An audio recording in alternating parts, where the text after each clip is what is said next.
Friends, Peter બનાવી રહ્યો છે ચાય. એ તો પીટર ચાય હારી એલચી બેલચી નાખીને બનાવે છે. હવે જોઈએ છીએ કેવી ચા બનાવે છે. એ એલચીને નાખીને બનાવે છે. જોઈએ છીએ હવે કેવી બને છે આજે પીટરથી. વચ્ચે તો બહુ ખરાબ બનાવતો હતો પીટર ચા, પણ હમણાં અમારે એક ગોપાલ કાકા છે ને એને શીખડાવી ચા સરસ. તો આજે મેં એને કીધું, મેં તો ભાઈ ગોપાલ કાકા જેવી રીતે શીખડાવી ને એવી રીતે જ બનાવજે. તો હવે જોઈ જ કેવી બનાવે છે. ઇન્ડિયામાં બનાવે એ રીતે જ બનાવે છે આપણો પીટર. Friends, good morning. આજના વ્લોગ્સમાં આપનું સ્વાગત છે. આશા કરું છું તમે બધા પણ મજામાં હશો. અમે પણ મજામાં છીએ. તો ચાલો આજનો વ્લોગ ચાલુ કરીએ. આજે છે બીજું નોરતું માતાજીનું. તો આજનો વ્લોગ ચાલુ કરીએ. એકચ્યુઅલી અત્યારે તો થોડુંક ઓફિસે જવું છે, પણ ઓફિસ પહેલા થોડુંક અમારે ઇમિગ્રેશનમાં કામ છે ને થોડુંક બહાર જવાનું છે. તો એ તમને કાલે ખબર પડશે કે અમે ક્યાં જઈએ છીએ. પણ થોડુંક ઇમિગ્રેશનનું કામ છે, તો ઇમિગ્રેશન માટે જઈએ છીએ. નાસ્તો થઈ ગયો છે. આજે પીટરે ચાય બહુ મસ્ત બનાવી છે, ઇન્ડિયા જેવી. આપણે રાજકોટમાં કેટલા આપવાની મળે ને એવી, હા મોજા એવી બનાવી છે. તો જોઈ આજે શું કરશું આપણે. ચાલો આગળ મળીએ. તો ઇમિગ્રેશને પહોંચી ગયા છીએ અમે. તમે જોઈ શકો સામે ઇમિગ્રેશન ઓફિસ છે. તમે આવી શકો છો. સામે ઇમિગ્રેશનની ઓફિસ છે. તો ઇમિગ્રેશન જઈ છીએ, થોડુંક કામ છે. તો ઇમિગ્રેશનનું કામ પતાવી અને પછી મળીએ. તમને ગેટ બી બતાવી ઇમિગ્રેશનનું. અલાઉ તો નહીં થાય અંદર, પણ તમને બતાવું. જો સામે ઇમિગ્રેશનની ઓફિસ છે. નાની એવી ઓફિસ છે ઋષિજીમાં. અમારા નાની એવી ઓફિસ છે, તમે જોઈ શકો છો.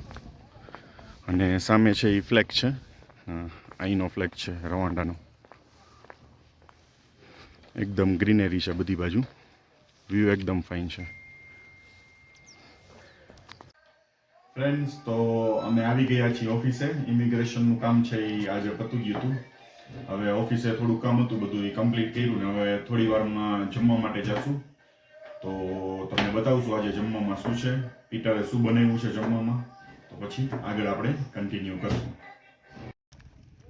ફ્રેન્ડ્સ, તો આજે નવરાત્રી છે, તો આપણે છોકરાઓને કંઈક ને કંઈક આપી તો એ કહે છે કે થેન્ક યુ ભગવાન વધારે, એવું કહે છે. નાનો છોકરો છે ને. હવે બીજાને બી આપ. છોકરા એવા છે તો ત્રણેયને કંઈક દીધા. બાય. હા બા હું તો તું બાય. બી આવ્યા જ ઘણા બધા. જો દેવાનું ચાલુ જ છે. બીજા છોકરાઓ આવ્યા છે, દેવાનું ચાલુ છે. બધા ધીમે ધીમે રસ્તામાં જેમ મળતા જાય તેમ દેતા જાય. તો ફ્રેન્ડ્સ, ઓફિસેથી ઘરે પહોંચી ગયા છીએ. હવે જોઈશ પીટર આજે શું બનાવ્યું છે. તો જો કે સવારે હું પ્રોગ્રામ દઈને જ જાઉં પીટરને કે આજે આ બનાવવાનું છે. તો પૂરી શાકનું કીધું હતું. તો જોઈએ છીએ કેવું શાક બનાવ્યું છે, પૂરી બનાવી છે. તો તમને દેખાણી આગળ. પીટર તો જોઈ શકો છો ફ્રેન્ડ, શાક બનાવી નાખ્યું છે પીટરે. સબ્જી બટેકાનું બનાવ્યું છે અને પૂરીની તૈયારી ચાલે છે. તો પૂરી ને શાક છે આજે. પછી થોડી વારમાં તમને કહું, આજે મારા મમ્મીનો બર્થડે છે એટલા માટે પૂરી શાક અને થોડી ખીર બનાવી છે. તો તમને થોડી વારમાં જ તમને બતાવું પૂરી બની જાય એટલે કેવી પીટરે બનાવી છે. તો મિત્રો, પૂરી બની ગઈ છે, તમે જોઈ શકો છો. એમ તો ફૂલેલી બનાવી જ નાની નાની, અને 2-3 ઓલી ફૂલી બી નથી. તો આ રીતે જો થાળી બનાવી છે. શાક છે બટેકાનું, દૂધપાક છે અને પૂરી. આજે મારા મમ્મીનો બર્થડે છે, તો એને પહેલાં ધરશું અને પછી આપણે જમવા બેસશું. આપણે માતા પિતા સિવાય આપણું કોઈ હોતું નથી. માતા પિતાના આશીર્વાદથી જ આપણે બધા ગમે એ માણસ હોય જિંદગીમાં આગળ આવતા હોય છે.